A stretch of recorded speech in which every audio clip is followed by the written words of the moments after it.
Meus amigos, do livro Paulo e Estevão. Primeiramente, falamos de Jesus aparecendo a Saulo no caminho de Damasco. Em seguida, Saulo vai para o deserto, lá ficando durante 3 anos.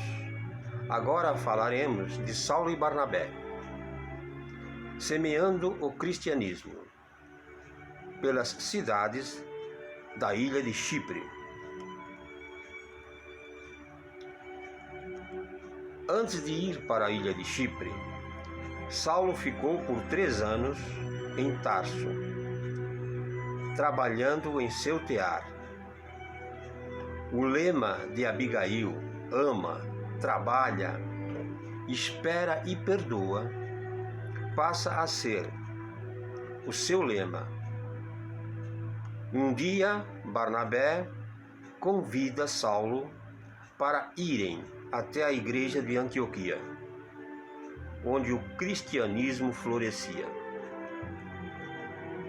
Em Antioquia, durante o dia, Saulo trabalhava no tear e à noite se reunia na igreja com pedreiros, soldados, lavradores pobres e mulheres humildes, que rogavam por remédios para a cura do corpo e da alma. Saulo falava de Jesus com os colegas do tear. Os amigos surgem na fé com Jesus. Em Antioquia, os israelitas colaboravam com os gentios. A igreja de Antioquia era famosa por ser um centro apostólico com fenômenos de vozes. A paz ali reinante trazia essa dádiva do céu. A igreja tinha obras de caridade. Lá surgiu um jovem médico, Lucas. Saulo disse a Lucas: aqui falamos da vida de Jesus, seu amor e sua cruz. Lucas, ao partir, promete divulgar o Evangelho do Mestre. Lucas propõe que se usassem os nomes cristão e cristianismo, ao invés de irmãos do caminho. Em Antioquia, irmãos profetizam através do Espírito Santo. Chegaram provações de Israel.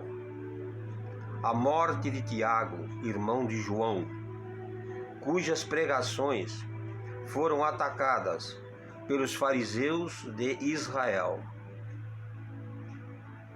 Aumenta a fila dos doentes e famintos à porta da casa do caminho. Pedro pede ajuda a Barnabé. Barnabé e Saulo vão para Jerusalém. Pedro é detido ao pedir o cadáver de Tiago, irmão de João. Pedro fica em Jope, deixa Tiago com suas tendências farisaicas na chefia da casa. Ele conduz a casa como sinagoga. Agora lá não se falaria do Evangelho, sem antes se referirem à lei de Moisés. As pregações só seriam ouvidas por circuncisos. Jesus disse: quem quiser me seguir terá que beber do meu cálice. Vimos que o cálice de Tiago, irmão de João, que foi morto, continha vinagre. Voltam a Antioquia. Saulo diz a Barnabé: o cristianismo não crescerá se ficar somente em Israel. Iremos aos gentios. Começaremos na ilha de Chipre. quando Pedro morrer, deturparão as anotações de Levi.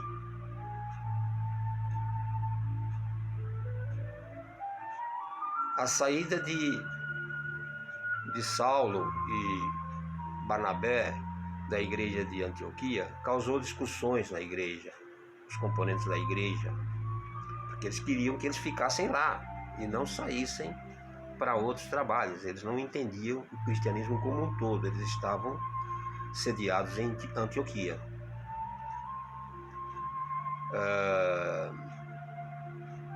E não queriam que Barnabé os abandonasse em função da nova aventura. Mas a voz do Espírito Santo definiu que Barnabé e Saulo iriam aos gentios em Chipre. Em Chipre chegam a Neopafos, onde as curas atraíam os filhos do Calvário. O procônsul Sérgio Paulo está doente e pede que o visitem, uma vez que o mago judeu Bar Jesus não consegue curá-lo.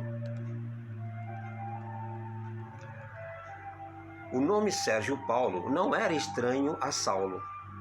Ele lembrou de uma palestra de Pedro que falava da feliz amizade entre Estevão, agora então espírito, e Sérgio Paulo, o procônsul atual. O procônsul questionou aos missionários: como conseguis tantas curas? Nobre procônsul, disse Saulo, temos a ajuda do Messias. Jesus ensina a saúde espiritual. Sérgio Paulo diz: o que devo fazer para que Jesus me cure de minha longa doença?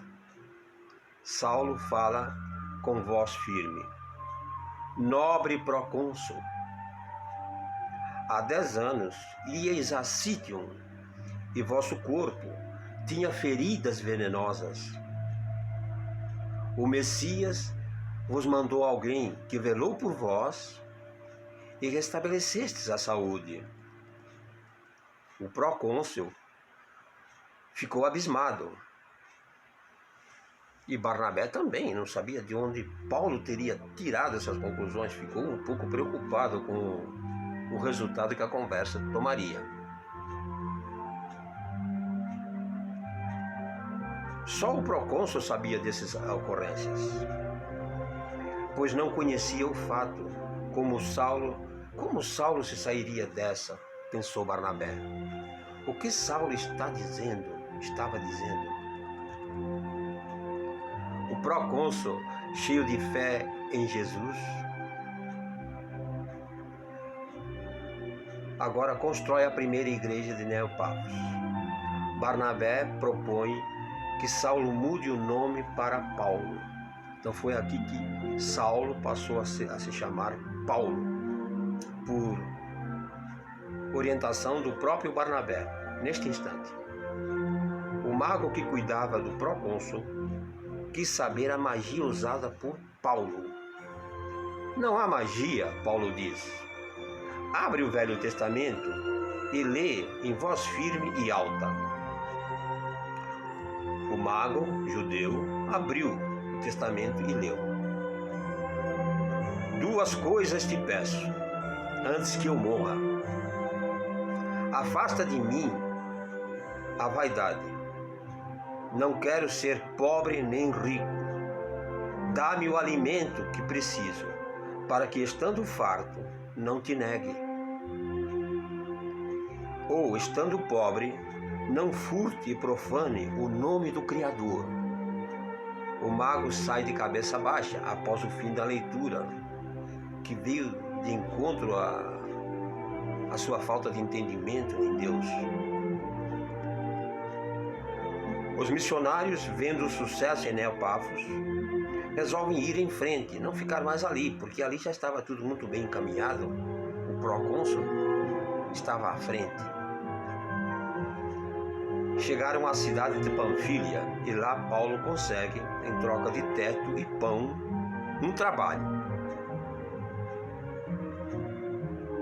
Barnabé conseguiu trabalho em uma olaria. Os missionários vão à sinagoga. Paulo fala na tribuna, com aprovação da maioria. Diz que os feitos de Jesus, a morte na cruz, causou lágrimas, curavam com imposição das mãos. Os ricos são contra os missionários. Os fariseus ameaçam os dois comerciantes que empregavam os missionários. A Igreja de Cristo foi fundada e eles vão para Icônio. Os políticos de Icônio eram judeus ricos, instruídos na lei mosaica. A classe média era formada pelos gentios e era a grande maioria. A igreja foi fundada. Mas uma jovem noiva apaixona-se por Paulo. A mãe e o noivo culparam Paulo. A jovem diz: Paulo, eu te amo. Paulo lhe responde: a paixão é venenosa. Paulo diz ao noivo: tua noiva está doente. Porém, as autoridades prendem Paulo. Se Tecla fosse pega com Paulo, ela morreria na fogueira. Os missionários resolvem ir para outra cidade para evitar problemas com Tecla. Foram então para Listra, recebidos pela viúva Lloyd e pelo seu neto Timóteo. Lá eles seriam hóspedes. Timóteo, menino de 13 anos, atrai a atenção de Paulo. Timóteo ouvia Paulo atenciosamente. Listra não possuía sinagoga. Paulo faria na praça as pregações. Pregou com voz forte. Os populares se juntaram. Paulo falou das curas milagrosas. Ele viu um mendigo aleijado se arrastando e disse: amigo, em nome de Jesus, levanta-te. O mendigo levantou-se. Esta ocorrência fez com que todos gritassem: eles são deuses. Em Listra, fundaram o núcleo do cristianismo. Os judeus de Listra consultaram os judeus de Icônio, da cidade anterior. O caso de Tecla veio à tona. Paulo seria apedrejado e isso ocorreu em sua última pregação. Paulo caiu gravemente ferido perante o olhar atônito do menino Timóteo. Felizmente, um jovem, forte e alto, falou aos ouvidos de Timóteo: faz silêncio. Timóteo ficou feliz e exclama: és tu, Gaio? Sim. Vou ajudar Paulo, ele curou minha mãe. Gaio escondeu Paulo. Chegaram Barnabé e Lloyd. O cristianismo florescia e voltaram para a igreja de Antioquia. Assim, senhores, meus amigos, terminou esta aventura na ilha de Chipre, onde Paulo e Barnabé difundiram o cristianismo entre os gentios. Foi uma viagem muito proveitosa para o futuro do cristianismo. Que assim seja, Senhor.